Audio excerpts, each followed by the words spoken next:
Viewers আসসালামু আলাইকুম। দেখুন, সামান্য একটা মাকড়সার কত ছোট, এবং আল্লাহ পাক তাকে কি সুপার পাওয়ার দিয়েছে, কত বড় একটা মাছি তাকে সে শিকার করে তার নিজের খাদ্য হিসেবে, মানে রিজিক হিসেবে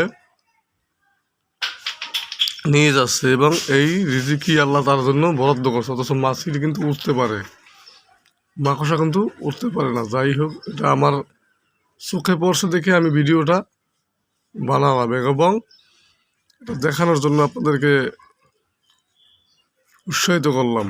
এই দেখুন, এইসব জিনিস সবসময় চোখের সামনে পাওয়া যায় না। মাছিটা কত বড় দেখেন, আর মাকড়সাটা কত ছোট। জুম করার কারণে মাকড়সাটা বড় দেখা যাচ্ছে, অথচ মাছিটা তার থেকে বড়। আমি যেটা সঠিক সেটাই বলতেছি।